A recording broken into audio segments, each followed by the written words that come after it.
গৌরীয় বৈষ্ণব গগনের উজ্জ্বল জ্যোতিষ্ক গৌরাঙ্গ গুরুদেব সেবার মুক্তিমন্ত শ্রী বিগ্রহ আমার শ্রী গুরু মহারাজ শ্রী শ্রী 108 রামকৃষ্ণ দাস বাবাজি মহারাজের রাতুল চরণ পদকমলে সশ্রদ্ধ কোটি দণ্ডবাদ প্রণতি জ্ঞাপন করব। আজকের এই অমৃতময় পীযুষ ধারা ভাগবত অমৃত রসতরঙ্গ কথা যারা শ্রবণ করতে এসেছেন, জগৎ মাতার অংশ সম্ভূতা মাতৃমণ্ডলীগণ, জগৎ পিতার অংশভূত পিতৃ সকলকার রাতুল চরণে ধন্যবাদ প্রণতিপাত। সকলে কৃপা করুন আর আপনাদের কৃপার ফলস্বরূপ ভাগবত কথা আস্বাদন করুন। সবাই একবার বলো प्रेम से बोलो राधा रानी सरकार की जय जय विश्वभानु राजनंदिनी की जय जय निताय गौर सीतानाथ प्रेमानंदे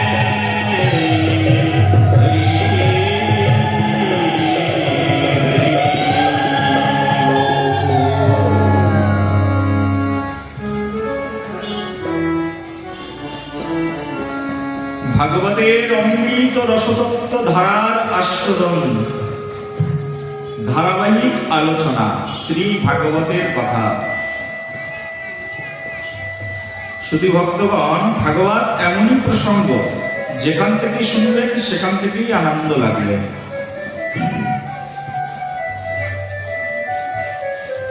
ভাগবত কথা এইরকম নয় যে শেষের দিক থেকে শুনলে আনন্দ লাগবে না, প্রথম দিক দিয়ে শুনলে আনন্দ লাগবে। আবার এমনটি নয় প্রথম দিক থেকে শুনলে আনন্দ লাগবে, আবার শেষের দিক থেকে শুনলে আনন্দ লাগবে না। ভাগবতটা পুরোটাই হচ্ছে আনন্দময় স্বরূপ। যেখান থেকেই শ্রবণ করুন না কেন, যতটুকুই শ্রবণ করুন না কেন, ততটুকুই অমৃত ধারা। আনন্দই আনন্দ, আনন্দময় স্বরূপ হচ্ছে ভগবানের এই শ্রী ভাগবত। একবার এক বাবার হাত ধরে একটা ছেলে একটা মেয়ে বাজারে গেছেন, আর বাজারের মধ্যে মেলা বসে গেছে। মেলায় গিয়ে ছোট্ট বাচ্চা ছেলে আর মেয়ে বাবাকে বলছেন, বাবা আমাদের ভাই বোনকে এই যে বড় একটা চিনির পুতুল আছে, এই চিনির পুতুলটা কিনে দাও। বাবা ছেলে মেয়ে দুইজনকে একটা চিনির পুতুল কিনে দিয়েছে। ছেলেটা বলছে, বাবা চিনির পুতুলের মাথাটা আমি খাবো। মেয়েটা বলছে, না মাথাটা আমি খাবো। দুইজন মিলে ঝগড়া লাগিয়ে দিয়েছে। বাবা বলছে, তোমরা এমন ঝগড়া কেন করছো? ছেলেটা বলছে, পুতুলের মাথার দিকটা বেশি মিষ্টি। মেয়েটা বলছে, না না পুতুলের মাথার দিকটা বেশি মিষ্টি। বাবা তখন বলছে, রে মূর্খ, পুরো পুতুলটাই তো চিনি দিয়ে বানানো। পুতুলের শেষের দিকটা খেলেও মিষ্টি লাগবে, আবার মাথার দিকটা খেলেও মিষ্টি লাগবে। বলো একবার প্রেম সে বলো। ভাগবত হচ্ছে সেই অমৃত। ভাগবত আনন্দই আনন্দ, অমৃতই অমৃত। এখানে তিক্ততার কোনো আশ্রয় নেই, সম্পূর্ণটাই অমৃত। যে অমৃত পান করে মহা মহা উপাধ্যায়গণ যশস্বী হয়েছেন, মহামহাগণ যে ভাগবত অমৃত পান করে অমর হয়েছেন, সেই ভাগবতের চতুর্থ দিবসে আমরা শ্রবণ করব আজ পৃথু মহারাজের চরিত্র কথা। গতদিন আমরা শ্রবণ করেছি এই বিশ্ব ব্রহ্মাণ্ড সৃষ্টি হয়েছে, ব্রহ্মাজি আদেশ করেছেন।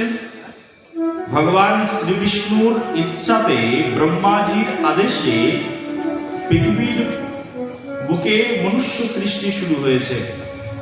তার মধ্যে আদি পিতা মনু মহারাজ আর আমাদের আদি মাতা শতরূপা। তাদের মাধ্যম দিয়ে এই জগৎ সংসারে এক এক করে জীব সৃষ্টি শুরু হয়েছে, মনুষ্য সৃষ্টি শুরু হয়েছে। তার মধ্যে প্রিয়ব্রত উত্তানপাদের কথা আমরা শ্রবণ করেছি। এক এক করে পৃথিবীতে বহু সংখ্যক মুনি ঋষিগণ আবির্ভূত হয়েছেন। এই পরম্পরায়, মনু মহারাজের পরম্পরায় আরেকজন রাজার আগমন হয়েছেন, নাম হচ্ছে মহারাজ বেন। মহারাজ বেন তিনি কিছু অশুভ কর্ম করায় কিছুদিনের মধ্যে তার মৃত্যু হয়ে গেল। যখন মহারাজ বেন মৃত্যু হয়ে গেল, তখন মুনি ঋষিরা দেখলেন যদি রাজা না থাকে তাহলে জগৎ চলবে কি করে। মহারাজের বেনের আবার কোনো সন্তান ছিল না।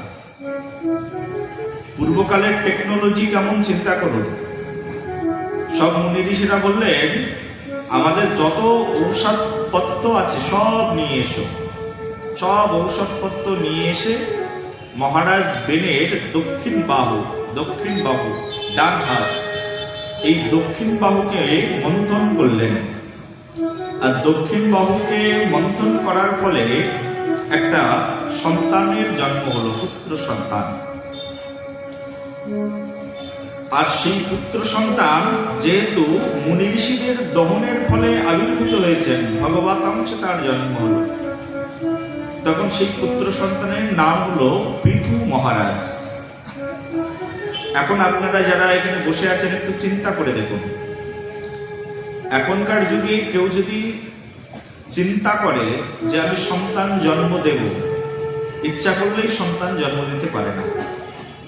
অনেকও মা বাবা আছে বহু বছর ধরে একটা সন্তানের আকাঙ্ক্ষা করছে, কিন্তু সন্তান জন্ম দিতে পারছে না। পূর্বকালে সন্তান জন্ম দেওয়ার জন্য শুধু পিতা মাতার মাধ্যম দিয়েই সন্তান হবে এমনটি নয়, মন্ত্রের মাধ্যম দিয়েও সন্তান জন্ম দেওয়ার বিধান পূর্বকালে ছিল। আমাদের বৈদিক সাহিত্য থেকে আমরা সেই দৃষ্টান্ত যথাযথভাবে দর্শন করতে পারি। শুধু মন্ত্র উচ্চারণের মাধ্যম দিয়েই কুন্তী মাতা গর্ভবতী হয়ে গিয়েছিলেন, শুধু মন্ত্র উচ্চারণের মাধ্যম দিয়ে। মন্ত্র উচ্চারণ করেই পুত্র সন্তান জন্ম দেওয়া যেত। আমরা যে বিশাল মহাভারত অধ্যয়ন করি, এই মহাভারতের 100 পুত্র মন্ত্রের মাধ্যম দিয়েই প্রাণ লাভ করেছে। মন্ত্রের মাধ্যম দিয়ে হয় নাকি? মুনি ঋষিরা পারেন না এমন কোনো কাজ নেই। মহারাজ বেনের দক্ষিণ বাহুকে মন্থন করেই এক পুত্র সন্তান জন্ম দিয়ে দিলেন। এই ভাগবত মহাপ্রাণ রিসার্চ করতে করতে ভারতীয়রা ভাগবত মহাপ্রাণ বেদ বেদান্ত সাহিত্যকে রিসার্চ করা ভুলে গেছে। কিন্তু আপনারা বিশ্বাসও করতে পারবেন না, পাশ্চাত্য সংস্কৃতির মানুষ যারা ওয়েস্টার্ন কালচারে জীবনযাপন করছে, অক্সফোর্ড ইউনিভার্সিটি, ক্যালিফোর্নিয়া ইউনিভার্সিটি আদি বড় বড় ইউনিভার্সিটির মধ্যে আমাদের এই বেদান্ত সাহিত্য রিসার্চ করা হয় এবং সেখান থেকে তাদেরকে পিএইচডি ডিগ্রি দেওয়া হয়। এবং যারা বড় বড় মেডিকেল রিসার্চার্স রয়েছে, মেডিকেল নিয়ে যারা রিসার্চ করে, তারা এই বেদান্ত সাহিত্যের উপরেই পড়াশোনা করেন। আর এই বেদান্ত সাহিত্য পড়তে পড়তে তারা আজকে পৃথিবীর যত বড় বড় রোগ আর যত বড় বড় রোগের ঔষধ সবকিছু এই বেদান্ত সাহিত্য থেকেই তারা তৈরি করছে। কিন্তু যে ভারতীয়দের কাছ থেকে এই বেদান্ত সাহিত্য, এই বেদরূপ সাহিত্য এসেছে, সেই ভারতীয়রা আজ এই বেদান্ত সূত্রকে ভুলতে বসেছে এবং তারা গবেষণা করে আজকে যে আমাদের সমাজে টেস্ট টিউব বেবি, এই টেস্ট টিউব বেবির এই কনসেপ্টটা ভাগবত মহাপ্রাণ থেকে এসেছে।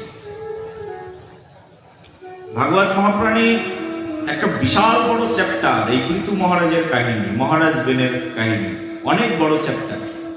পুরো চ্যাপ্টারে, পুরো অধ্যায়ে সুন্দর করে সুস্পষ্টভাবে বর্ণনা করা রয়েছে যে একটা মৃত মানুষের শরীরকে মন্থন করে কি করে সন্তান জন্ম দেওয়া যায়, মন্থন করে তার দেহকে দহন করেই একটা পুত্র সন্তান জন্ম দিয়ে দিল।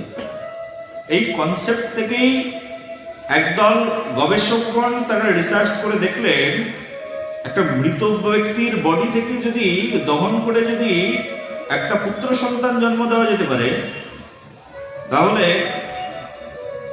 স্বামী স্ত্রীর কিছু কিছু অংশ বিশেষ নিয়ে কেন একটা পুত্র সন্তান জন্ম দেওয়া যাবে না? এই কনসেপ্ট থেকেই আজকে টেস্ট টিউব বেবি সহ বিভিন্ন ধরনের বেবি উৎপাদন প্রক্রিয়া তৈরি হয়েছে। পুরোটাই আমাদের বেদান্ত সাহিত্য, পুরোটাই আমাদের বেদান্ত দর্শন, পুরোটাই আমাদের ভাগবত সাহিত্য। একবার বলো সবে প্রেম সে বলো।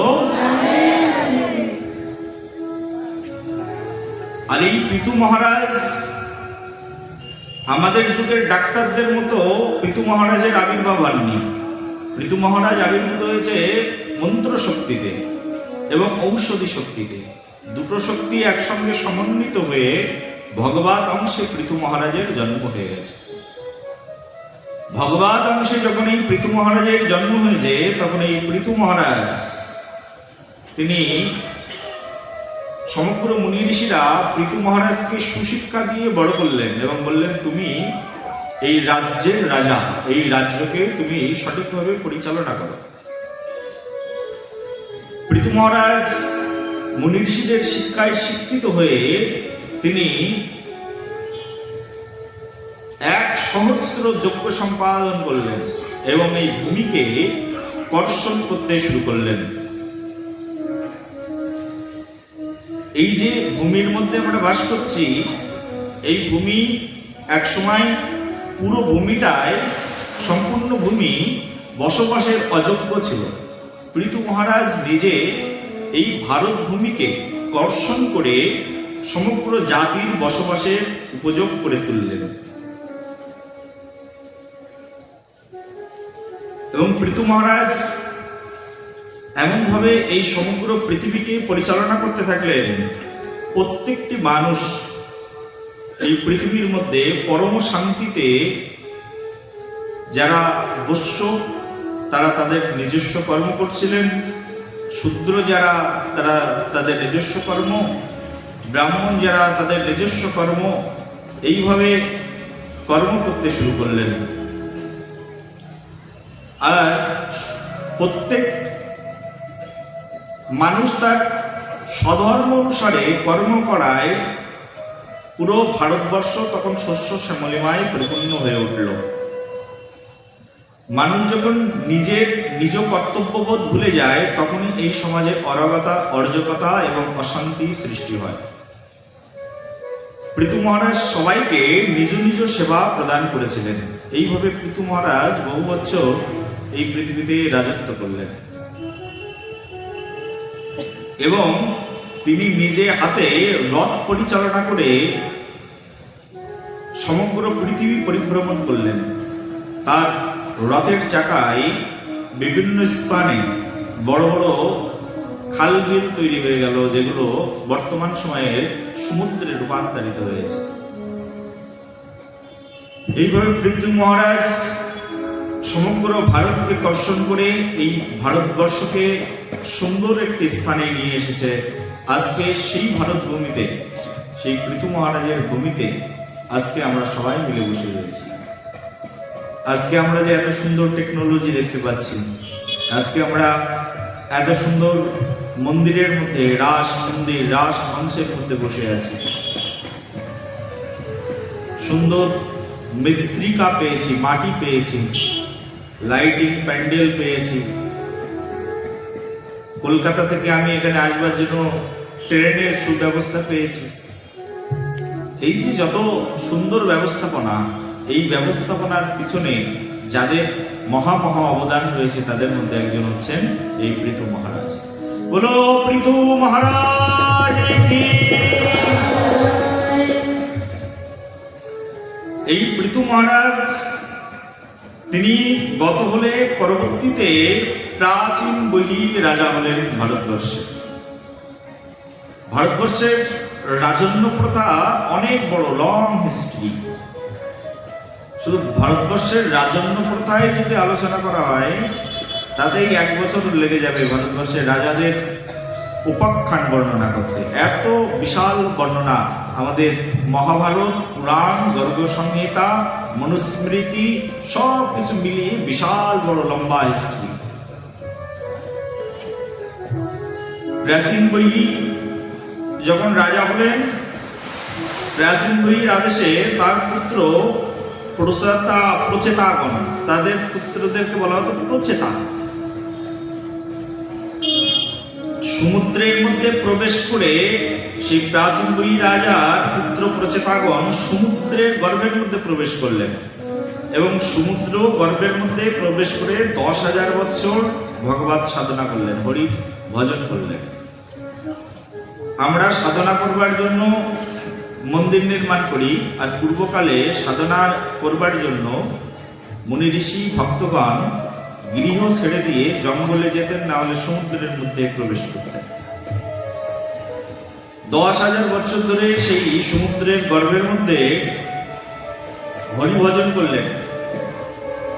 ভাগবত মহাপুরাণ বলছেন সেই হরিভজন কেমন, যে ইয়াং পরম রহস্যম সক্ষত ত্রিগুণো জীবসং জিজ্ঞিষিতম ভগবন্তম বাসুদেবাম প্রপন্ন সপ্রিয় হিমে। প্রচেতাগণ শুধু বাসুদেব ভগবানকে প্রসন্ন করবার জন্যই 10,000 বছর কাটিয়ে দিলেন, কোনো কিছু প্রাপ্তির আশায় নয়। যেমন আমরা দেখেছি অসুররা কোনো কিছু প্রাপ্তির আশায় লক্ষ লক্ষ বছর, হাজার হাজার বছর সাধনা করেছেন প্রাপ্তির আশায়, কিন্তু প্রচেতাগণ সাধনা করেছেন শুধু বাসুদেবকে সন্তুষ্ট করবার জন্য, স্বয়ং ভগবানকে সন্তুষ্ট করবার জন্য।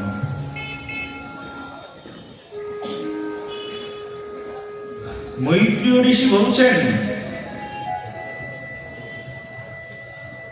বাসুদেবকে সন্তুষ্ট করবার আগে শিবজি তাদের সঙ্গে সাক্ষাৎ করে অনেক উপদেশ দিয়েছেন। উপদেশ দেওয়ার পরে তখন এই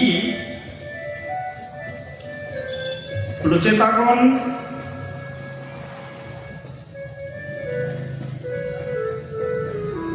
রুদ্রগীত কীর্তন করেছেন। আমরা যে রুদ্রগীত শ্রবণ করি, রুদ্র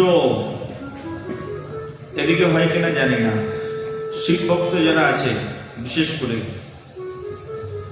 তারা এই যে রুদ্র গীত কীর্তন করেন। প্রচেতাগণ শিবের সংস্পর্শে এসে শিবজির কাছ থেকে এত শিক্ষা পেয়েছেন যে স্বয়ং শিক্ষক তাদের গুরু শিবজিকে সন্তুষ্ট করবার জন্য রুদ্র গীতের আবির্ভাব ঘটিয়েছেন। জলের মধ্যেই সেই রুদ্র গীতের সুন্দর স্বরের কীর্তন হয়েছে। এইভাবে প্রচেতাগণ যখন সুশিক্ষা পেলেন তখন নারদ মুনির সঙ্গে তাদের সংস্পর্শ হয়ে গেল। নারদ মুনির সঙ্গে যখন দেখা হলো তখন নারদ মুনি তাদেরকে বললেন, তোমরা করছোটা কি? সাধন ভজন করার উদ্দেশ্য হচ্ছে ভগবানের চরণে সম্পূর্ণরূপে নিমগ্ন হয়ে যাওয়া। সাধন ভজন করে যদি আবার গৃহে ফিরে এসে আবার সংসার করো তাহলে সাধন ভজন করে কি লাভ? তখন তার আবার পুনরায় সাধন ভজনে নিমগ্ন হয়ে গেল।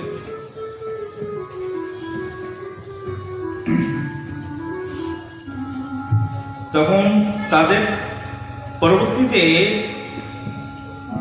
রাজন্য প্রথা বিস্তার করবার জন্য পুরঞ্জন মহারাজ তিনি আবির্ভূত হলেন এবং তিনি আবির্ভূত হয়ে এই সমাজে আবার পুনরায় এই রাজন্য নীতিকে প্রতিপালন করলেন। এই পুরঞ্জন তার পত্নী সুমতি তাদের গর্ভে 100 পুত্র জন্ম দিলেন এবং একটি কন্যা সন্তান জন্ম দিলেন। সেই 100 পুত্র দিয়ে এবং সেই কন্যা সন্তান দিয়ে আস্তে আস্তে এই সমাজের মধ্যে, আমাদের এই রাজ্যের মধ্যে বংশ বিস্তার শুরু করলেন। সেই বংশ এক এক করে বিশাল বংশে পরিণত হয়ে গেল। ওদিকে শিবজি যে সকল জীবজন্তুদেরকে গতদিনে আমরা আলোচনা করেছিলাম, যাদেরকে শিবজি বানিয়েছিলেন, তারা আবার বিশাল বংশ তৈরি করলেন। তার মধ্যে দিতি অদিতির মাধ্যম দিয়ে দেবতা এবং অসুরদের সৃষ্টি হলো। এইভাবে বিশাল বংশ। সেই বংশের শেষে একজন রাজা আসলেন, নাম হচ্ছেন প্রিয়ব্রত। এই প্রিয়ব্রত দীর্ঘদিন তিনি রাজত্ব করলেন এবং প্রিয়ব্রতে একটা বিশেষ বৈশিষ্ট্য ছিল যে তিনি যেদিকেই যেতেন সেদিকেই আলোকিত হয়ে যেত। প্রিয়ব্রতের আলোতে সমগ্র ভুবনের, এই পৃথিবীর যত অন্ধকার, সেই অন্ধকার দূরীভূত হয়ে গেল। অনেক লম্বা হিস্ট্রি, কিন্তু আমরা সংক্ষেপে আপনাদেরকে আস্বাদন করাচ্ছি। এই প্রিয়ব্রত চারিদিকে আলোকিত করতে থাকলেন, সমগ্র পৃথিবী প্রিয়ব্রতের আলোয় আলোকিত হতে থাকলো। একবার প্রিয়ব্রত রথ নিয়ে বেরোলেন পৃথিবী পরিভ্রমণে। পূর্বের রাজাদের অনুকরণ করে, পূর্বকালে রাজারা নিজেরাই বেরিয়ে পড়তেন পৃথিবীর পরিভ্রমণ করবার জন্য। এই প্রিয়ব্রত মহারাজ নিজেই বেরিয়ে পড়েছেন এবং তিনি নিজে যখন বেরিয়ে পড়েছেন তখন তিনি যেদিকে যেতেন সেদিকের অন্ধকার দূর হয়ে যেত। প্রিয়ব্রত মহারাজ এমন করে রথ চালালেন, রথ চালাতে চালাতে যেখানে যেখানে তিনি পদাঘাত করতেন সেখানে সেখানে বিশাল বিশাল কুণ্ড সৃষ্টি হয়ে যেত। এবং প্রিয়ব্রত মহারাজ এমন করে রথ চালাতেন যে তার রথের চাকার সঙ্গে সঙ্গে তার রথের চাকা এত বিশাল ছিল যে তার রথের চাকা যেদিক দিয়ে চলতো সেদিক দিয়ে নদী সৃষ্টি হয়ে যেত, সমুদ্র সৃষ্টি হয়ে যেত। এইভাবে আস্তে আস্তে আমাদের এই পৃথিবীতে যত সমুদ্র এবং নদী দেখছেন, এই নদীগুলো আমাদের পূর্বাজন মহাজনরাই তৈরি করেছেন। এবং এই নদীর রাস্তাটা আমাদের এই মহান রাজন্যবর্গরা তৈরি করলেও এই নদী পৃথিবীতে আবির্ভূত হয়েছেন ভগবত কৃপায়। যেমন মনে করেন গঙ্গা, যমুনা, সরস্বতী নদী, এনাদের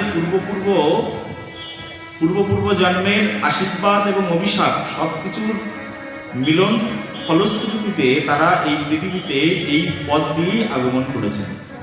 এইভাবে গঙ্গা, যমুনা, পদ্মা, অলকানন্দা আদি নদী তারা এই পৃথিবীতে অবতরণ করেছেন। আজকে যত পবিত্র আমরা নদী দর্শন করি, এই নদীর হিস্ট্রি এখান থেকে এসেছে। পরবর্তীতে এই পৃথিবীর রাজা হলেন অগ্নিদ্র। অগ্নিদ্র জম্বুদ্বীপ, অগ্নিদ্রের জন্য প্রিয়ব্রত 9টা দ্বীপ তৈরি করে দিয়েছিলেন তার সন্তানদের জন্য। আর সেই 9টা দ্বীপের মধ্যে একটা দ্বীপ নাম হচ্ছে জম্বুদ্বীপ। আর আমরা যে দ্বীপের মধ্যে বাস করছি এই দ্বীপের নাম হচ্ছে জম্বুদ্বীপ। আর এই জম্বুদ্বীপের 9টি বর্ষ, আর সেই 9টি বর্ষের 9 জন রাজা তৈরি করে দিলেন। অগ্নিদ্রের যে জ্যেষ্ঠ পুত্র তার নাম হচ্ছে নাভি। আর নাভি এবং মেরুদেবীর এক পুত্র সন্তান জন্ম হলো। নাভি আর মেরুদেবী অনেকদিন ধরে কোনো সন্তানহীন ছিল না। এই নাভি আর মেরুদেবী সন্তানহীন থাকার ফলশ্রুতিতে রাজ্যের প্রজাগণ বলতে থাকলেন যে রাজার যদি সন্তান না হয় তাহলে রাজ্যকে পরিচালনা করবে।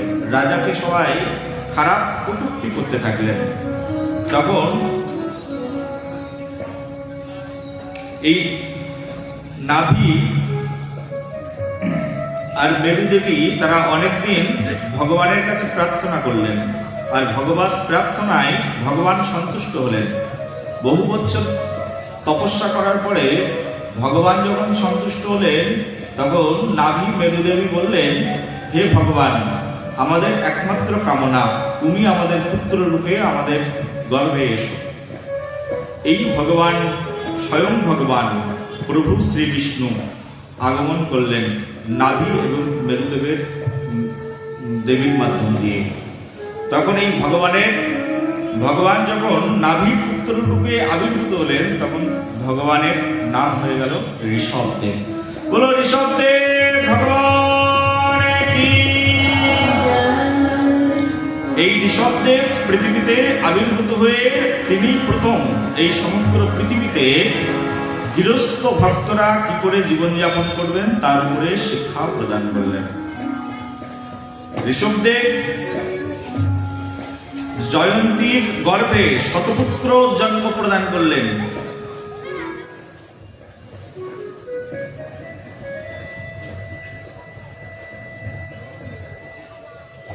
এবং তাদের জ্যেষ্ঠ এক পুত্র, সেই পুত্রের নাম হলো ভরত মহারাজ। আপনারা এই ভরত মহারাজের নাম সবাই শুনেছেন, কারণ এই ভরত মহারাজের নাম অনুসারে আমাদের এই দেশের নাম হয়েছে ভারতবর্ষ। ঋষভদেবের এই পুত্র ভরত মহারাজ, জ্যেষ্ঠ পুত্র। ঋষভদেব তার পুত্রদেরকে সঠিকভাবে সংস্কার প্রদান করলেন এবং সঠিকভাবে সংস্কার প্রদান করে ঋষভদেব তিনি নিজের সন্ন্যাস গ্রহণ করলেন এবং তিনি নিজেও জঙ্গলের মধ্যে চলে গেলেন। পূর্বকালের পরম্পরা এমনই ছিল। পূর্বকালের পরম্পরা ছিল একজন মানুষ প্রথমে ব্রহ্মচর্য অবলম্বন করবে। ভালো করে শুনবেন, পূর্বকালের পরম্পরা, একজন মানুষ প্রথম জীবনে ব্রহ্মচর্য পালন করবে। তারপরে ব্রহ্মচর্য পালন করার পরে তিনি একদিন গৃহস্থ হবেন। গৃহস্থ হওয়ার পরে তিনি কিছুদিন গৃহস্থ ধর্ম পালন করবেন, আর সন্তান সন্ততি একটু বড় হয়ে গেলেই তিনি গৃহস্থ জীবন ছেড়ে দেবেন। ছেড়ে দিয়ে তিনি বানপ্রস্থ গ্রহণ করবেন। বানপ্রস্থ মানে কি? তার মানে জঙ্গলে গিয়ে থাকার অভ্যাস করা, এটাকে বলে বানপ্রস্থ জীবন। বানপ্রস্থ সুন্দরভাবে হলে তারপরে হয় সন্ন্যাস জীবন। এইভাবে আমাদের 4টি বর্ণ এবং 4টি আশ্রমের বিভাগ আমাদের বৈদিক শাস্ত্রে বহু পূর্বকাল থেকেই চলে আসছে। আর এই বৈদিক শাস্ত্রে এই বর্ণাশ্রম ধর্মই হচ্ছে আমাদের ভাগবতের একমাত্র উপযোগ্য মুখ্য ভূমিকা। পূর্বকালে সব রাজন্যবর্গ, ঋষিবর্গ এবং যারা গৃহস্থ মানুষ থাকতেন, গৃহস্থ ধর্ম পালন করার পরে সবাই বানপ্রস্থ ধর্ম গ্রহণ করতেন। কিন্তু কলিযুগে কিন্তু তার উল্টোটা। কলিযুগে দেখবেন একটা জিনিস ভালো করে লক্ষ্য করবেন, লক্ষ্য করলে দেখতে পাবেন, বিশেষ করে এই কলিযুগে মানুষ ব্রহ্মচর্যকেও পালন করে না। ব্রহ্মচর্য মানে কি? গুরুকুলে থেকে ব্রহ্মের অনুশীলন, তাকে বলে ব্রহ্মচর্য ব্রত। তো এখন তো আর সমাজে গুরুকুল নেই, মানুষ শিখবে কোথায়? কোথায় গিয়ে ব্রহ্মচর্য শিক্ষা গ্রহণ করবে? গুরুকুল উঠে গেছে, এখন তৈরি হয়েছে স্কুল। আর স্কুলের মধ্যে সবচেয়ে ভ্যালুয়েবল স্কুল কি? দ্য খ্রিস্টান মিশনারি স্কুল। কারণ কি? দ্য খ্রিস্টান মিশনারি স্কুলে গেলে ছেলে মেয়েরা ইংরেজি শিখতে পারে। আর ইংরেজি শেখানোর জন্য খ্রিস্টান স্কুলে ছেলে মেয়েদেরকে পড়ানো হয়, আর সেখানে গিয়ে তারা ভগবানকে ভুলে গিয়ে তারা মনে করে যীশু খ্রিস্টই হচ্ছে ভগবান। আর ভগবান শ্রীকৃষ্ণকে তারা পুরোপুরি ভুলে যায়, রামচন্দ্রকে ভুলে যায়, তারা ঋষভদেবকে ভুলে যায়, নরসিংহদেবকে ভুলে যায়, বামনদেবকে ভুলে যায়। তারা মনে করে যীশু খ্রিস্টই ভগবান, আর পৃথিবীতে সবকিছু মিথ্যা। ভারতবর্ষের মানুষ কতভাবে প্রবঞ্চিত হচ্ছে আপনারা নিজেরাও চিন্তা করতে পারবেন না। এইভাবে আমাদের সমাজে গুরুকুল ব্যবস্থা একেবারে পুরোপুরি উঠে গেছে। আর গুরুকুল ব্যবস্থা উঠে যাওয়ার ফলশ্রুতিতে ব্রহ্মচর্য বিদ্যাটাও উঠে গেছে। আগের যুগে গুরুকুলে একজন গুরুদেব থাকতেন, আর গুরুদেব তার শিষ্যদেরকে শেখাতেন ন্যায় শাস্ত্র, যোগ শাস্ত্র, দর্শন শাস্ত্র, অর্থনীতি। এই সকল শিক্ষা আমাদের ভারতীয় বৈদিক সংহিতার শিক্ষা। কেউ যোগবিদ্যা এখন জানেই না, অর্থনীতি জানেই না। এখন যদিও মানুষ ইকোনমিক্স পড়ে, কিন্তু সেই ইকোনমিক্স কি করে অন্য দুর্বল মানুষের পকেট থেকে টাকা বের করে নিয়ে আসা যায়, সেই ইকোনমিক্স। সঠিক ইকোনমিক্স কেউ জানেই না, সঠিক অর্থনীতি কেউ পড়েই না। সেই জন্য এই ভারতীয় সভ্যতার এই হচ্ছে আমাদের শিক্ষা। পূর্বকালে গুরুকুলে গিয়ে ছাত্ররা শিক্ষা গ্রহণ করতেন এবং গুরুদেব ছাত্রদেরকে শেখাতেন যে ব্রহ্মচর্য অবলম্বন করো। তার মানে তুমি প্রতিদিন ধ্যান করো, প্রাণায়াম করো এবং তোমার মস্তিষ্ককে একমাত্র পরমাত্মার সেবায় নিয়োজিত করো। এইভাবে তারা পরমাত্মার সেবায় নিজেদেরকে নিয়োজিত করতেন, দীর্ঘদিন গুরুদেবের অনুশাসনে থাকতেন। আর এই গুরুদেবের অনুশাসনে থেকে শিক্ষা গ্রহণ করবার পরে গৃহে ফিরে আসতেন। একজন চরিত্রবান একটা পুরুষ ফিরে আসতেন গুরুদেবের গুরুকুল থেকে। তখন পিতৃদেব পূর্বকালে সেই চরিত্রবান পুরুষকে একজন সৎ কন্যার সঙ্গে বিবাহ প্রদান করতেন এবং বিবাহের পরে একজন সৎ সন্তান জন্মগ্রহণ করত। কারণ গুরুকুলে শিক্ষা দেওয়া হতো কি করে সন্তান প্রতিপালন করা হবে। গুরুকুলে শিক্ষা দেওয়া হতো যে কি করে একজন ব্যক্তি গৃহস্থ জীবন প্রতিপালন করবেন। কিন্তু এখানে আমরা যারা বসে আছি, যত ভক্তরা বসে আছি, সবাই তো গৃহস্থ, কিন্তু আমরা আদর্শ গৃহস্থ জীবন কি করে পালন করতে হয় কেউ আপনাদের কখনো শিখেছেন কখনো? কোনো গুরুদেব কখনো বলেছেন যে কি করে একজন আদর্শ গৃহস্থ হওয়া যায়? আদর্শ গৃহস্থ হওয়ার জন্য আমাদের ভাগবত শাস্ত্রে বিশাল বড় ফর্মুলা রয়েছে। আমরা যেমন ম্যাথমেটিক্স করবার সময় সূত্র না জানলে ম্যাথমেটিক্স করতে পারি না, অঙ্ক করতে পারি না, তেমনি ভাবে গৃহস্থ জীবন পালন করতে গেলে তার একটা সূত্র রয়েছে। আমাদের বৈদিক সাহিত্যের মধ্যে সেই সূত্র দেওয়া হয়েছে। এই সূত্র না জানলে গৃহস্থ জীবন প্রতিপালন করা যায় না। একটা হচ্ছে গৃহস্থ, তার মানে যিনি গার্হস্থ্য ধর্ম পালন করেন, গৃহের মধ্যে থেকে সুন্দর করে জীবনযাপন করেন, তাদেরকে বলে গৃহস্থ।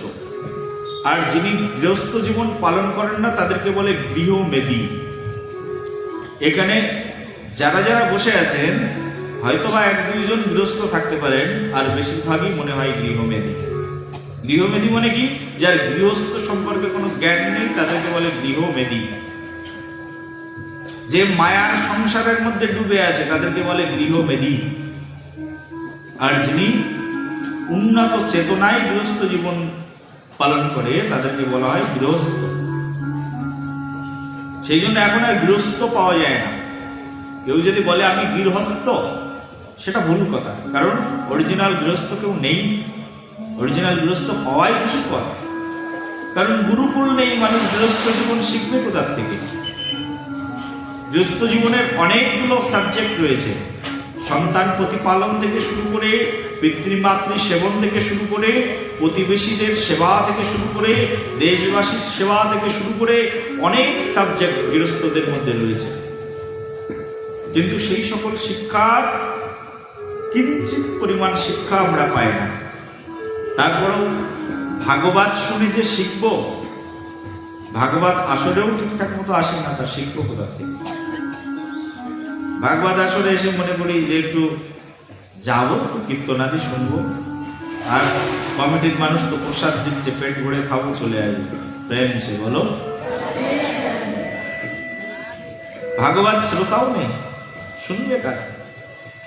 ভাগবত হৃদয় থেকে যে শ্রবণ করবো সেরকম শ্রোতাও নেই। এত জ্ঞানের কথা ভালো লাগে না। একটু কীর্তন করেন তো পোশাক, বলো রাধে রাধে, প্রেম সে বলো। কেউ আছে নাকি এরকম?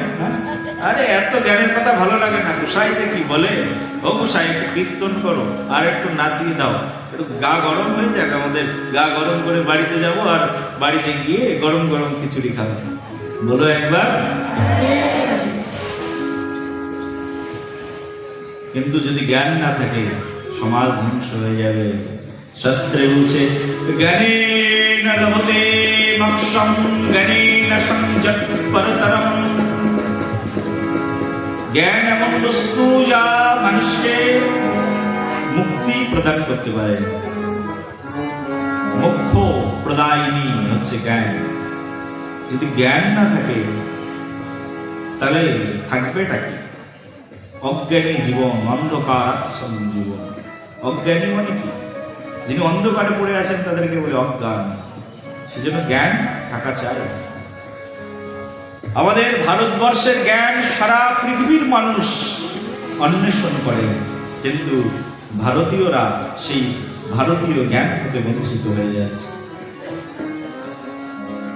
আজ সারা বিশ্বের মানুষ গোপনে গোপনে আমাদের বেদান্ত সূত্র অধ্যয়ন করে, গোপনে গোপনে তাদের নিজেদের ল্যাঙ্গুয়েজে আমাদের সাহিত্যকে ট্রান্সলেশন করে নিয়ে অধ্যয়ন করছে, কিন্তু আমরা নিজেরাই অধ্যয়ন করা ভুলে গেছি। কতজন মানুষ আছে বাড়িতে বসে বসে এক অধ্যায় গীতা পাঠ করি? কতজন আছে এখানে? আছে? পাওয়াই যায় না।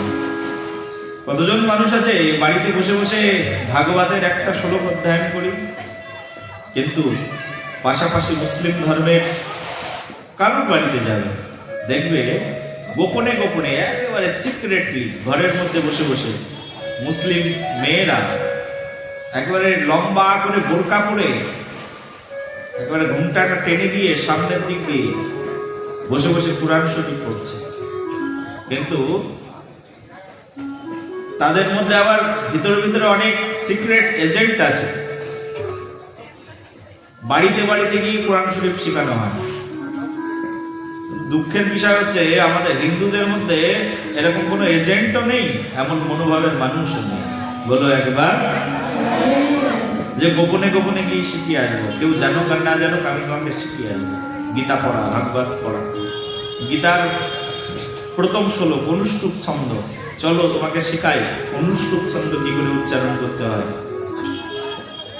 গীতার মধ্যে দুটি ছন্দ, তার মধ্যে একটা রয়েছে ত্রিষ্টুপ ছন্দ, চলো ত্রিষ্টুপ ছন্দ উচ্চারণ শিখি। ভাগবতের শ্লোক মালিনী ছন্দ, পুষ্পিত শিখরিণী ছন্দ, চলো এই ছন্দগুলো শিখি। কেউ শেখানোর মানুষ নেই, শেখবো কোথা থেকে?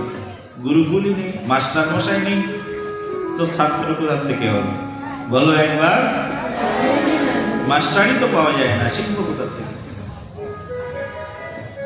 আর যাও দু একটা মাস্টার, গ্রাম্য মাস্টার রয়েছে, ভাগবতের জ্ঞান এরকম, যদি বলা হয় কপালে সিঁদুর কেন পড়তে হয়,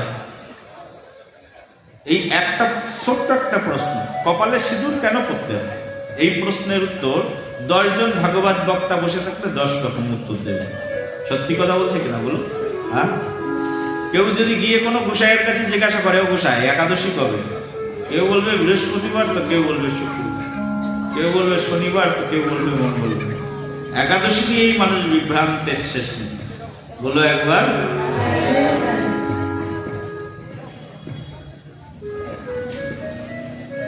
তো আমাদের সনাতন ধর্ম এই হচ্ছে কারণ।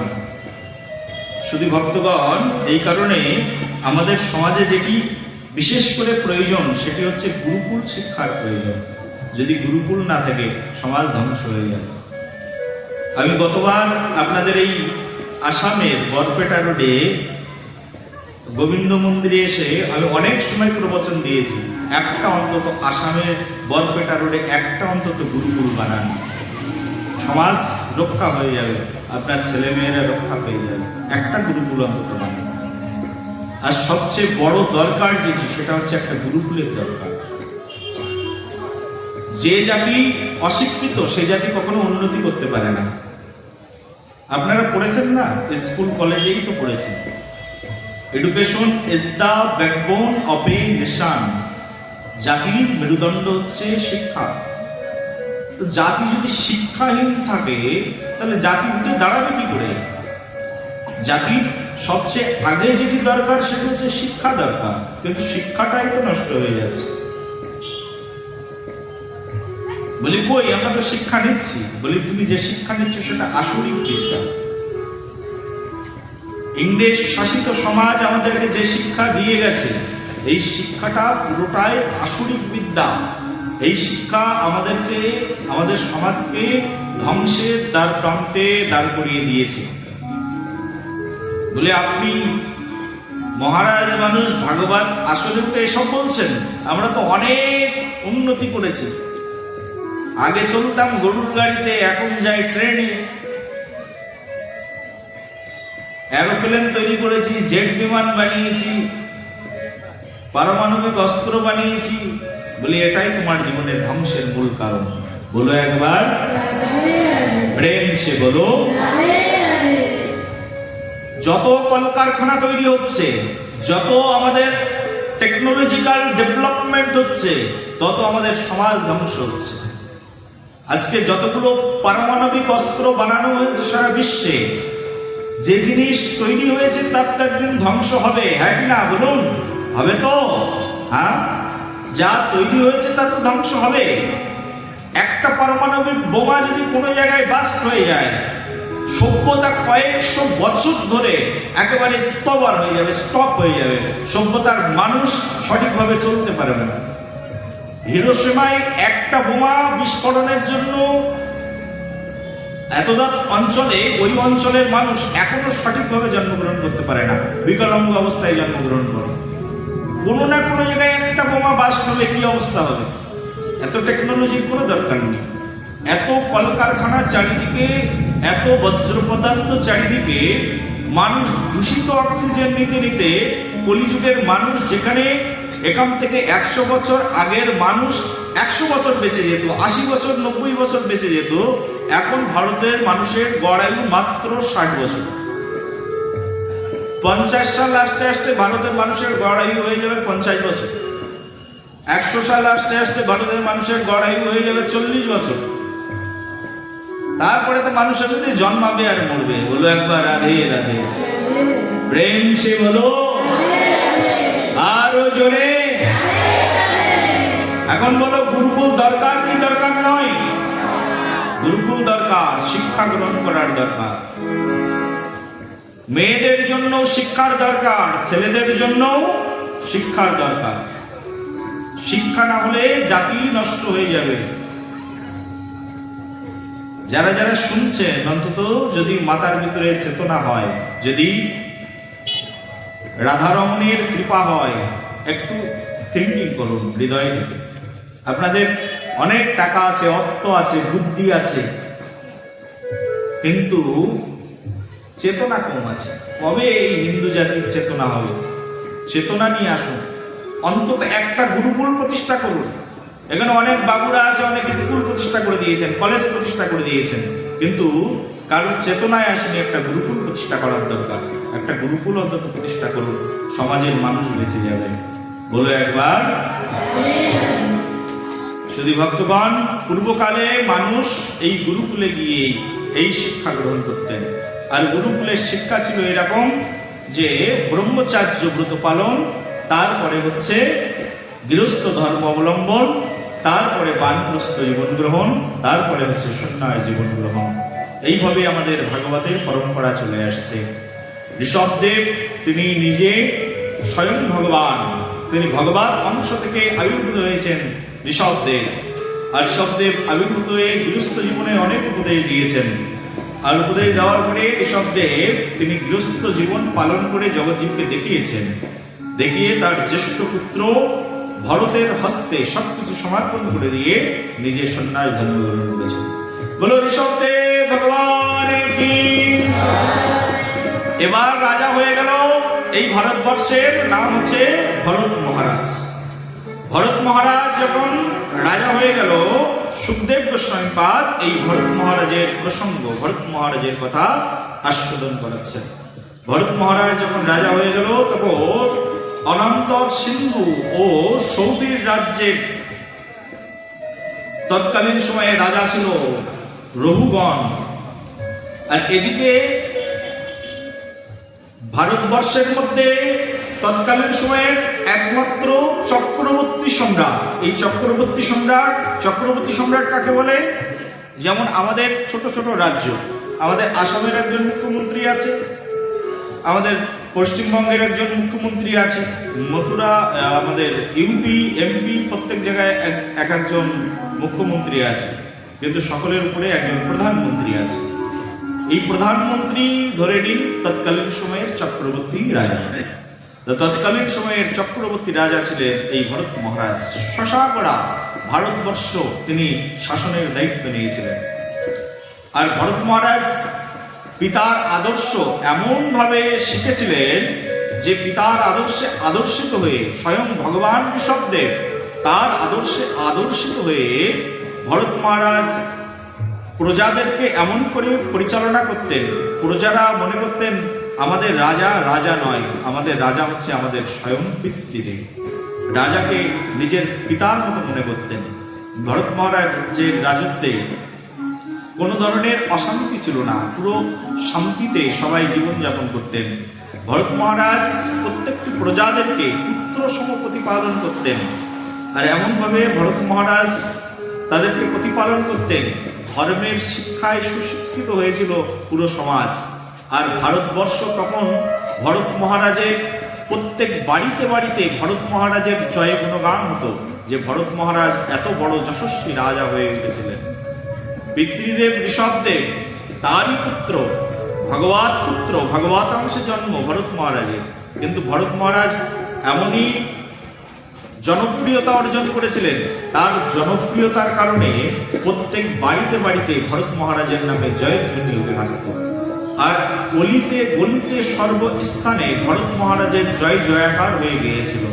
আর এই কারণে ভরত মহারাজের জনপ্রিয়তার কারণে পুরো পৃথিবীর মানুষ, এই পৃথিবীর নাম ছিল পূর্বে ইলাবৃত বর্ষ, এই ইলাবৃত বর্ষ পরবর্তীতে হলো জম্বুদ্বীপ।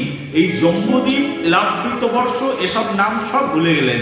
ভুলে গিয়ে সবাই বললেন আমরা ভরত মহারাজের রাজ্যের সন্তান, ভরত মহারাজের সন্তান। আর সবাই নিজেকে দাবি করতেন আমি ভরত মহারাজের সন্তান। আর প্রত্যেকে নিজেকে যেহেতু ভরত মহারাজের সন্তান বলে দাবি করতে, এইভাবে সারা ভারত জুড়ে সবাই বললেন এটা ভরতের রাজ্য, তার মানে এটার নাম হচ্ছে ভারত, আজ থেকে এই রাজ্যের নাম হবে কি ভারত।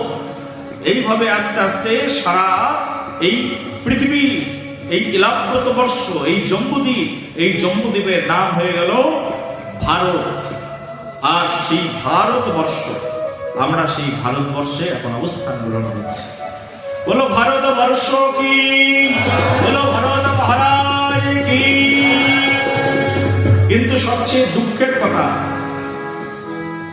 যে কৃষ্ণ ভক্ত রাজা ভরতের জন্য সারা ইলাবৃত বর্ষ ভারতবর্ষ নামে সম্বোধিত হলো, সেই ভারতবর্ষ আজকে ইন্ডিয়া হয়ে গেছে। সবচেয়ে দুঃখের কথা, আমরা লিখতে গেলে ভারতবর্ষ লিখতে পারি না, কাগজ কলমে লিখতে হয় ইন্ডিয়া। চিন্তা করা যায়, ভারতবর্ষের স্মৃতিকে, আমাদের মুনি ঋষিদের স্মৃতিকে মুছবার জন্য চেষ্টা করেনি এমন কোনো ব্যক্তিত্ব নেই। বাইরের থেকে যত মানুষ এসেছেন আমাদের পুরো স্মৃতিকে মুছবার চেষ্টা করেছে। মুঘলরা এসেছেন, প্রথমেই আমাদের স্মৃতিকে নষ্ট করে দিয়েছে। বেদ পুরাণ বৈদিক সাহিত্যে যার নাম প্রয়াগরাজ, তীর্থদের রাজা, তার নাম হয়ে গেছে এলাহাবাদ। আর কি চাই? পৃথিবীর কত ইতিহাসকে মুছে দেওয়া হয়েছে। যারাই আসে ভারতবর্ষে তারাই এসে ভারতের ইতিহাসকে মুছে দেওয়ার চেষ্টা করে। ভারত আমাদের গর্বের রাজ্য, গর্বের দেশ। আমরা ভরত মহারাজের রাজ্যের মানুষ। কতটা আনন্দ হচ্ছে ভারতবর্ষ বলতে। আর মুখে একবার বলে দেখো ইন্ডিয়া, কতটা আনন্দ হবে মনের মধ্যে। বিশেষ করে যারা ভাগবত শ্রবণ করছো, কেউ ইন্ডিয়া বলবে না, সবাই বলবে আমরা ভারতবর্ষের মানুষ।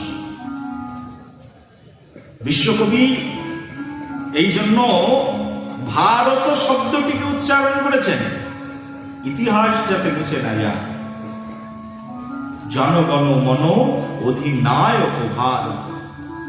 ভারত নট ইন্ডিয়া, আমরা ইন্ডিয়ার লোক নয়, আমরা সবাই ভারতের মানুষ। যে ভারতে ভরত মহারাজ স্বয়ং রাজত্ব করেছেন, সেই রাজ্যের মানুষ আমরা। এই ভরত মহারাজের কথা শোনো। এই ভরত মহারাজ তিনি দীর্ঘদিন রাজত্ব করেছেন। রাজত্ব করার পরে তার শিক্ষাটাই ছিল ভগবানকে কেন্দ্র করে। তিনি ভগবানকে অন্ন জল না দিয়ে কোনোদিন নিজে আহার গ্রহণ করতেন না। ভরত মহারাজ প্রথমেই বলেছিলেন, বাবা আমি রাজা হতে চাই না, জ্যেষ্ঠ পুত্র তাতে কি আছে, আমি সংসার ছেড়ে দিয়ে ভগবত ভজনে চলে যাব। পিতৃদেবের অনুরোধে ভরত মহারাজ নিজে রাজা হলেন। অনেকদিন এই পৃথিবীকে পরিচালনা করলেন ভরত মহারাজ। এবং ভরত মহারাজ যখন এই পৃথিবীর রাজা ছিলেন তখন তিনি প্রত্যেকটি মুনি ঋষির আশ্রমে নিজে প্র্যাকটিক্যাল যেতেন এবং মুনি ঋষির আশ্রমে গিয়ে সেখানে গিয়ে সঙ্গ করতেন। একদিন হৃদয়ের মধ্যে এমন বৈরাগ্য আসলো, ভরত মহারাজ বললেন আমি আর রাজা থাকবো না। ভরত মহারাজ রাজত্ব ছাড়লেন এবং তিনি সাধনা করবার জন্য চলে গেলেন। আর সাধনা করবার জন্য কোথায় গেলেন? জঙ্গলের মধ্যে প্রবেশ করলেন। আর জঙ্গলের মধ্যে প্রবেশ করে তিনি সাধনায় মগ্ন হলেন। স্ত্রী পুত্র পরিবার পরিজন সবকিছু ছেড়ে দিয়ে ভরত মহারাজ সাধনায় বসে গেলেন। আর ভরত মহারাজ সাধনায় নিমগ্ন হয়ে আছেন। ভরত মহারাজ যখন সাধনা করছেন, হঠাৎ করে তিনি একদিন সাধনা করতে করতে দেখতে পেলেন অদূরে একটা স্রোতস্বিনী নদী। আর সেই স্রোতস্বিনী যে নদী, সেই নদীটা অনেক বিশাল বৃহৎ কোনো নদী নয়, কারণ পর্বতের উপত্যকা দিয়ে বয়ে যাওয়া ছোট্ট একটা নদী, চওড়া বেশি নয়, ছোট একটা নদী। আর সেই নদীর স্রোতধারা খুব তীক্ষ্ণ, প্রখর স্রোতধারা। আর সেই প্রখর স্রোতধারা যুক্ত নদীর কূলে একটা হরিণ দৌড়ে যাচ্ছে। আর তার পিছু পিছু একটা ব্যাঘ্র তাকে আহার করবার জন্য তার পিছু পিছু ধাবমান হয়েছে।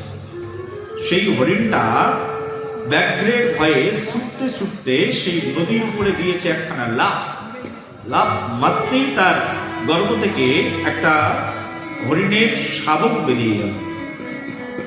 ভরত মহারাজ তপস্যা করতে করতে, সাধনা করতে করতে দেখছেন। দেখেই তিনি ভাবলেন, সদ্যজাত হরিণ শাবক এখনই এই সুতীক্ষ্ণ জলের ধারায় মৃত্যুবরণ করবে, তাকে বাঁচানো আমার কর্তব্য, কারণ আমি ক্ষত্রিয় রাজা, আমার রাজ্যে এমনটি হতে দেওয়া যায় না। ভরত মহারাজের হৃদয়ের ভিতরে অনুভূতি কাজ করল।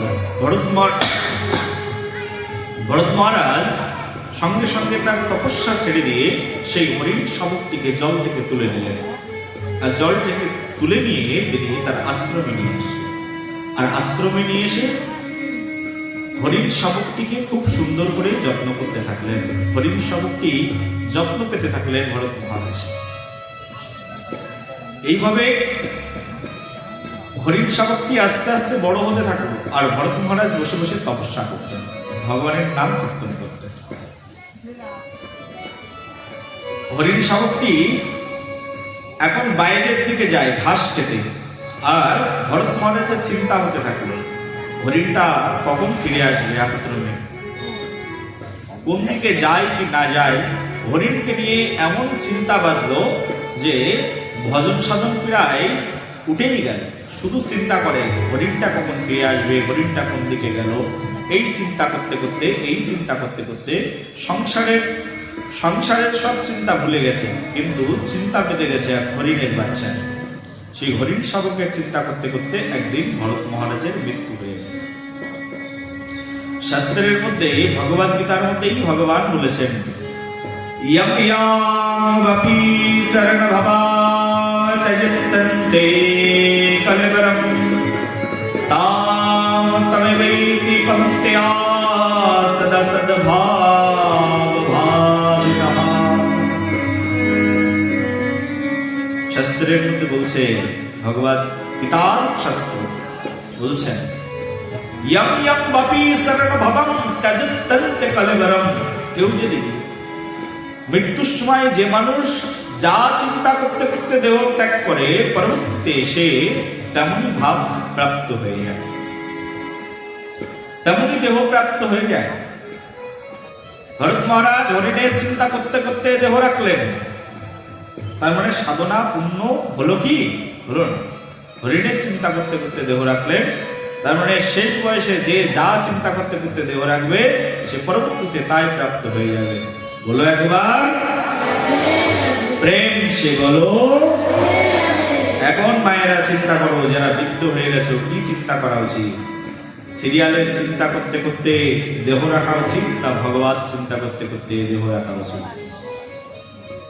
বিশেষ করে আমাদের কলকাতার মানুষ তো এখন বেশিরভাগ যারা বৃদ্ধ হয়ে গেছে, বয়স হয়ে গেছে 60-70, তাদের এখন অন্য কিছুর প্রতি আসক্তি থাক আর না থাক, সিরিয়ালের প্রতি আসক্তিটা ঠিকঠাক মতো তাদের জমে গেছে। বলো একবার।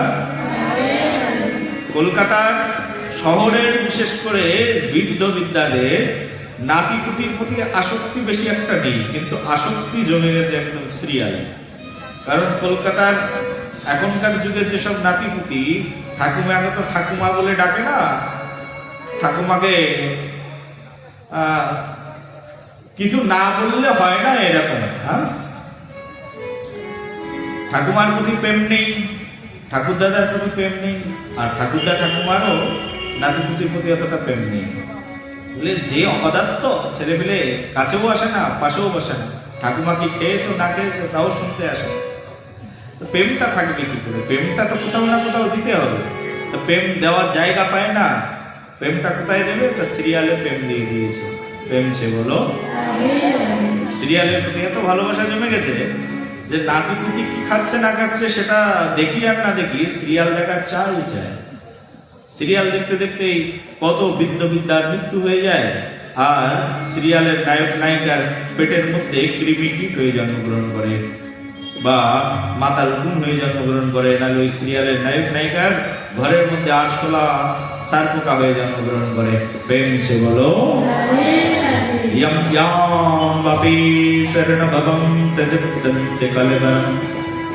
যে যা চিন্তা করতে করতে দেহত্যাগ করবে সে তো তাই হবে। সিরিয়ালের চিন্তা করতে করতে দেহত্যাগ করলে কি হবে? কেউ কেউ ভাবে যে সিরিয়ালের বাকি অংশে কালকে কিন্তু এটা হতে পারে, এই ভাবতে ভাবতে রাতের বেলায় হার্ট অ্যাটাক করে মরে গেছে, আর পরের দিনে সিরিয়াল দ্বারা দেখাই হলো না। ওই সিরিয়াল দেখবার জন্য পরবর্তীতে আবার জন্মগ্রহণ করতে হবে। প্রেম সে বলো। বিশাল আসক্তি। এই সমাজে যদি আসক্তি থাকে তাহলে জীবন শেষ। আসক্তিতে যদি কারোর মৃত্যু হয়ে যায়, আসক্ত ব্যক্তি, সেই জন্য ভক্তগণ আমাদের চিন্তায় থাকা উচিত হরি চিন্তা, হরি গুণগান, হরি নাম কীর্তন। এই যদি আমাদের জীবনের একমাত্র চিন্তা থাকে তাহলে আমরা উত্তম। আর যদি হরির চিন্তা না থাকে, বলে মৃত্যুর সময় তুমি কি চিন্তা করছো সেটাই সবচেয়ে আসল পরীক্ষা। মৃত্যুর পরীক্ষাটা প্রত্যেককেই একদিন মৃত্যুবরণ করতে হবে, কিন্তু প্রেমটা কোথায় লাগাবে? যে আসক্ত জীব কখনো শেষকালে কিন্তু শৈশবকালে যদি কেউ কৃষ্ণের নাম না করে, ভগবত ভজন না করে, শেষ বয়সে মনটা কৃষ্ণের চরণে লাগাতে পারে না। বলো একবার। তুমি সারা জীবনে যখন যৌবন গেছে তখনও কোনোদিন মন্দিরের মধ্যে যাওনি, সাধু সঙ্গে যাওনি, ভাগবত শুনতে যাওনি, শৈশবকালে যাওনি ভাগবত শুনতে। ভাগবত কথা হয়েছে কিন্তু সেটাকে এড়িয়ে চলেছে। এখন বৃদ্ধকালে তুমি শুনতে পারবে? তোমার শ্রবণ শক্তি সেরকম আছে? তোমার মনে থাকবে কিছু? শুনতেই ভালো লাগবে না। কারণ একটা মানুষের 60 বছরের সীমাবদ্ধ একটা জীবন, তার মধ্যে 50 বছর ধরে তুমি সংসার নিয়ে ব্যস্ত, আর ভাবছো আমার বয়স এখন 50 বছর, আমার 60 বছর পর্যন্ত আয়ু, তাহলে শেষ 10 বছর ভগবানের নাম শুনবো। 50 বছর যে ব্যক্তি সাংসারিক চিন্তা করে অতিবাহিত করেছে, তার দ্বারা শেষের 10 বছরে কৃষ্ণ চিন্তা করা সম্ভব নাকি? সম্ভব কখনো? অসম্ভব। মানুষ শৈশবে যেটা চিন্তা করে সেই চিন্তাটাই তার পরবর্তী জীবনে সেটাই তার সাঙ্গ থাকে। সেই জন্য শাস্ত্রে বলছে আমাদের আচার্যগণ বলছেন, শৈশবে কৃষ্ণ ভজি কৃষ্ণ পাইবার আসে, আর বৃদ্ধকালে কৃষ্ণ ভজে জমেরও তরাসে। শৈশব কালটাই হচ্ছে একমাত্র কৃষ্ণ ভজনের আসল সময়। সেই জন্য ছোট থেকেই কৃষ্ণ ভজন করতে হয়, যৌবনটা কৃষ্ণকে দিতে হয়, নাহলে কৃষ্ণ চিন্তা কোনোদিনই আসবে না মস্তকের মধ্যে, ভগবত চিন্তা আসবে না, উল্টো পাল্টা চিন্তা চলে আসবে।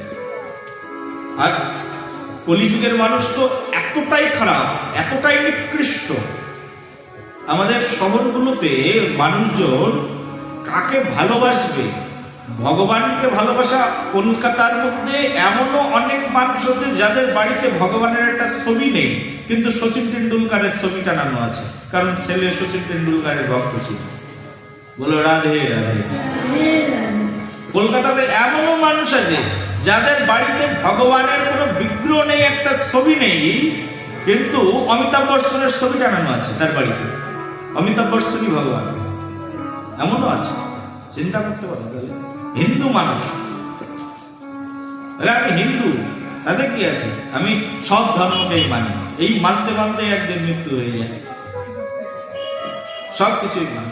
আর আবার এমনও মানুষ আছে, ভগবান, আমাদের যারা ভগবানের ভক্ত, তারা গোপালকে প্রতিদিন চন্দন চর্চিত করে, গোপালের কপালে ললাট দেশে চন্দন চর্চিত করে, চরণে তুলসী পত্র অর্পণ করে, পুষ্প নিবেদন করে, প্রতিদিন স্নান করায়, প্রতিদিন খাওয়ায় ভক্তরা। আর কলকাতায় এমন মেলেচ্ছ, এমন নিকৃষ্ট মানুষ আছে, বাড়িতে গোপাল তো দূরের কথা, কোনো ছবি পর্যন্ত নেই, কিন্তু একটা কুকুর নিয়ে এসে রেখে দিয়েছেন, বিলেতি কুকুর। দেশি কুকুর পুষে তাদের পোষায় না, সেই জন্য বিলেতি কুকুর, মানে একেবারে আমেরিকা থেকে প্লেন ভাড়া করে কুকুর নিয়ে এসে সেই কুকুরকে প্রতিদিন কুকুরের দাঁত ব্রাশ করে দেয়, আর কুকুরকে নিজের বিছানায় নিয়ে ঘুমায়, আবার কুকুরকে দামি ব্ল্যাঙ্কেট পরায়। কি করে টাকা খরচ করবে বুঝতে পারে না, কুকুর পুষেই জীবন নষ্ট করছে। এমনও মানুষ আছে। আশা করি বরপেটাতে এরকম মানুষ নেই, আর যদি কেউ থাকেন তাহলে নিজেরা চেঞ্জ হয়ে যান। বলো একবার রাধে, প্রেম সে বলো।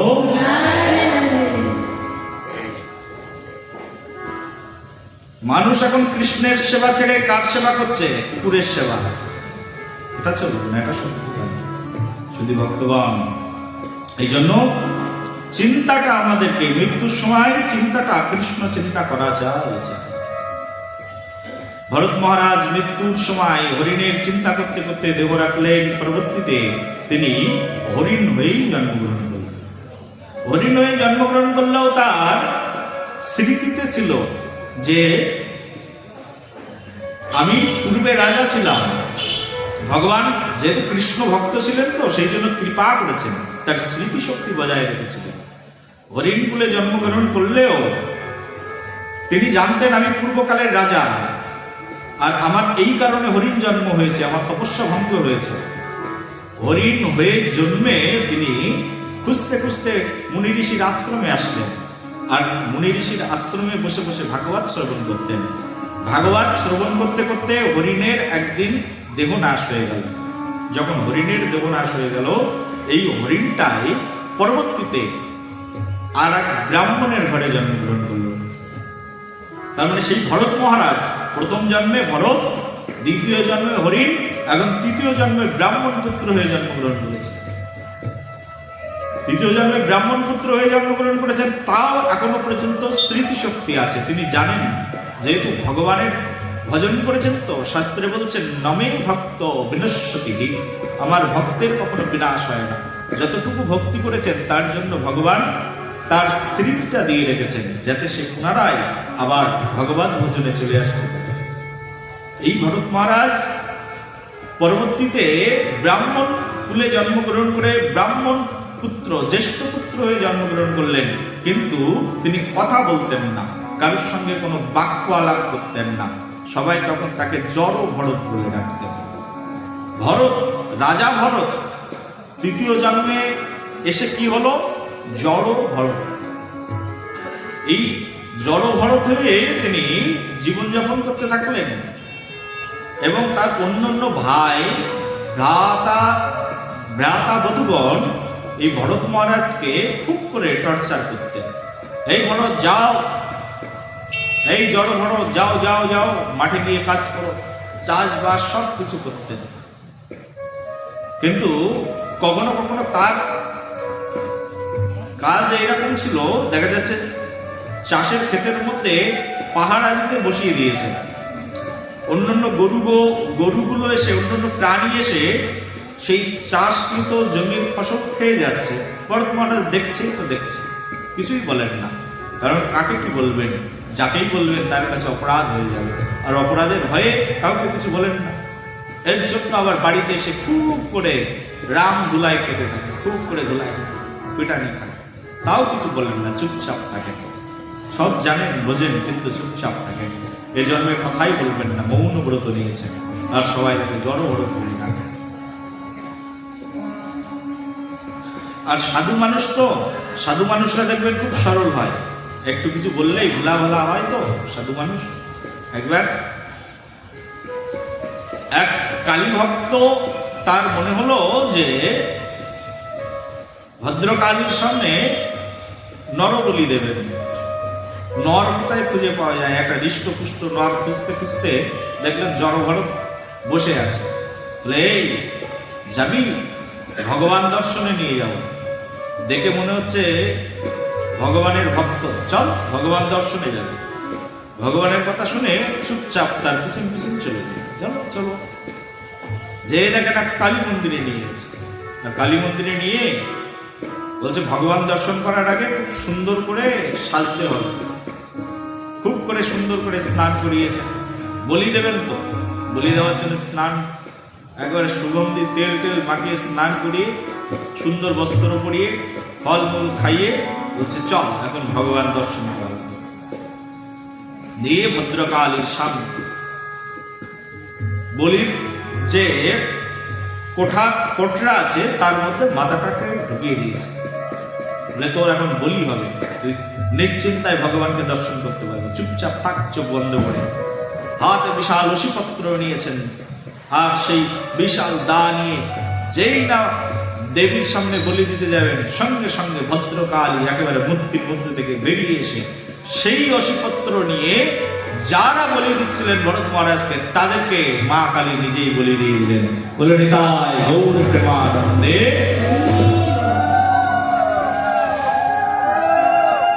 আর মাকে দেখে একেবারে ভরত মহারাজ গদগদ হয়ে গেছেন। যে মানুষ কথাই বলেন না, মাকে দেখে স্তব করে বলছেন, হে মাতৃ, হে মাতো, আমাকে কৃপা করে জীবন দান করেছ। মা বলছেন, তুমি তো স্বয়ং আমার প্রভুর ভক্ত, যে এই জগৎ সংসারে কৃষ্ণ ভক্ত, তার কখনো কোনোদিনের জন্য অনিষ্ট হয় না। তুমি এক মনে ভগবত ভক্ত, আর ভগবত ভক্তের এই জগতে কোনো অনিষ্ট হয় না। আমি বলি গ্রহণ করি, পশু বলি, কিন্তু তুমি তো ভক্ত, ভক্তের বলি গ্রহণ করি না। পশু বলি, কোন পশু? নরপশু বলি গ্রহণ করি। নরপশু মানে কোন পশু? সেটা মানুষকে বলি না, যার মনুষ্যত্ব হারিয়ে গেছে, সেই মনুষ্যত্ব হারানো সেই পাঠার বলিটাকেই আমি গ্রহণ করি। কিন্তু এই শব্দটিকে বর্তমান কলিযুগের মানুষ উল্টো ভাবে লাগিয়ে দিয়েছে। শাস্ত্রে পশু বলির কথা বলা হয়েছে, কিন্তু সেই পশু বলি বলতে এইরকম পশু নয় যে একটা ছাগল, জ্যান্ত ছাগলকে ধরে নিয়ে এসে বলি দিয়ে দেবে, জ্যান্ত মানুষকে নিয়ে এসে মায়ের সামনে বলি দিয়ে দেবে। তোমার মনের ভিতরে যে পশুত্ব আছে, সেই পশুত্বকে বলি দাও, এটাই মা চেয়েছেন। তোমার মনের ভিতরে যে পাশবিক আচার রয়েছে, পাশবিক বাসনা রয়েছে, সেই বাসনাকে বলি দাও। কিন্তু আমরা তার উপব্যাখ্যা করে বহুকাল ধরে পাঠা বলির ব্যবস্থা করে আসছি। কিন্তু যে দেবীকে স্বয়ং নারায়ণী বলা হয়েছে, মা কালীকে কি বলা হয়, ভদ্রকালীকে কি বলা হয়? নারায়ণী নমস্তুতে। যাকে নারায়ণী বলা হয়েছে, নারায়ণের অংশাংশী যিনি, যিনি স্বয়ং পার্বতী দেবী, যিনি ভাগবতের মূল শ্রোতা, ভাগবত শ্রবণ করতে যার উৎকণ্ঠার অন্ত নেই, সেই দেবী কখনো কোনো পশুর রক্ত কি গ্রহণ করতে পারে? বলো পারে?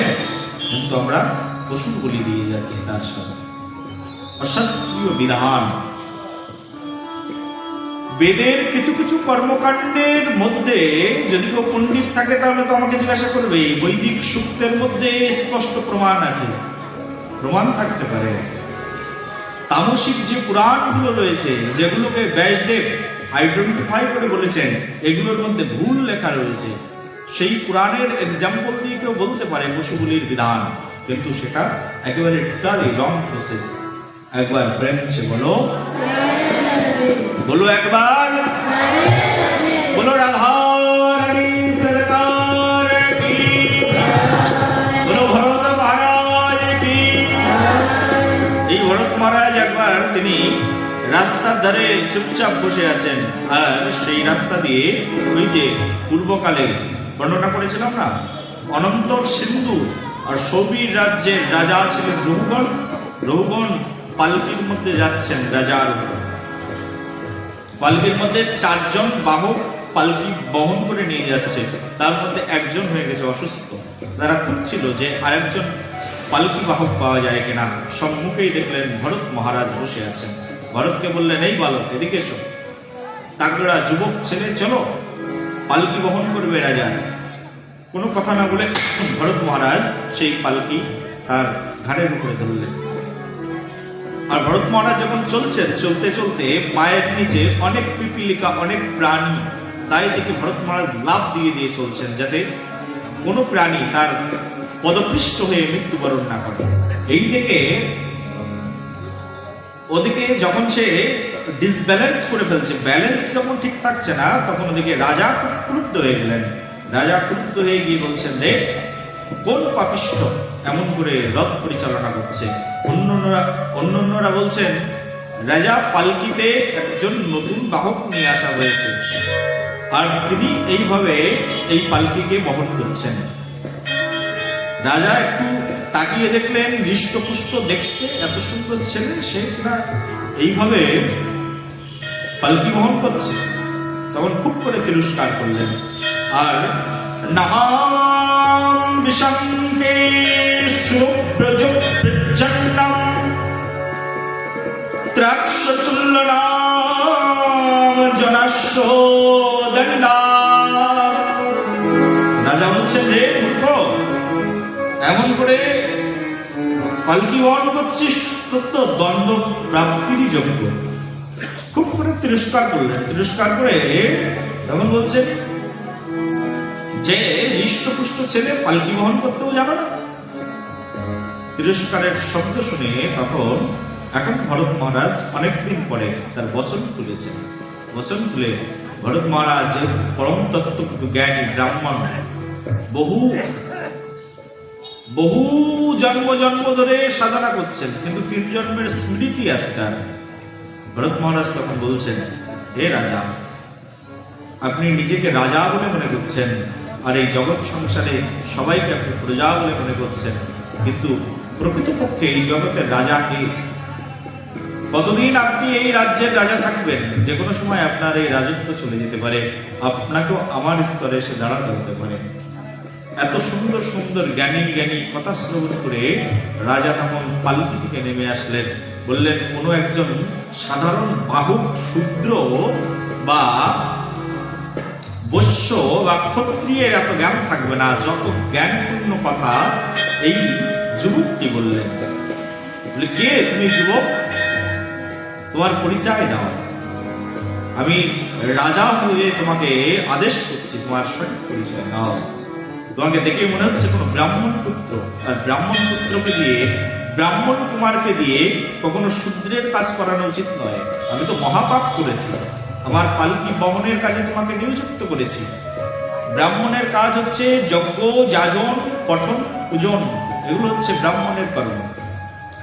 ব্রাহ্মণকে দিয়ে, কোনো ব্রাহ্মণকে দিয়ে কেউ যদি শূদ্রের কর্ম করায়, তাহলে তাকে কোটি কল্পকাল নরকে তাকে পতিত হতে হয়।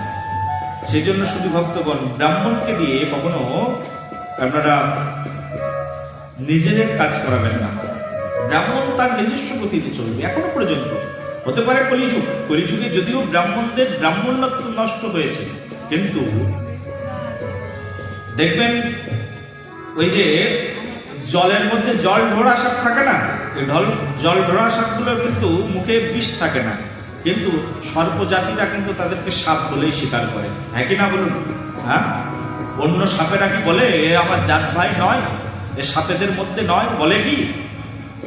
যদিও কলিযুগে বলা হয়েছে ব্রাহ্মণের ব্রাহ্মণত্ব নষ্ট হয়েছে, কিন্তু ব্রাহ্মণ কিন্তু এখনো ব্রাহ্মণই আছে। বলো একবার।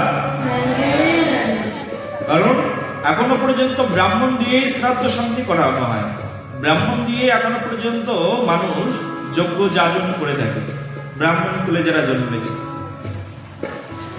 হয়তো ব্রাহ্মণরা এখন মাছ খায়, মাংস খায়, অনাচার করে, কিন্তু সব ব্রাহ্মণই আছে। কিন্তু এরকম নয় যে তার ব্রাহ্মণত্ব নষ্ট হয়ে গেছে, ব্রাহ্মণত্ব নষ্ট হয়ে গেছে, কিন্তু সে জাতিগতভাবে কিন্তু এখনো ব্রাহ্মণই আছে, এটা বললে চলবে না। সেই জন্য ব্রাহ্মণদেরকে কখনো কোনো বিজনেস প্রতিষ্ঠানে কোনো ব্রাহ্মণ পুত্রকে ব্যবসায়ের কাজে নিয়োজিত করে তাকে শূদ্রের মতো খাটানো উচিত নয়। রাজা তখন বলছেন, হে ব্রাহ্মণ পুত্র, আমার তো অনেক অপরাধ হয়েছে, কৃপা করে আমার এই অপরাধকে ক্ষমা করে দাও। তখন ভরত মহারাজ অনেক উপদেশ দিয়েছেন রঘুগণ রাজাকে।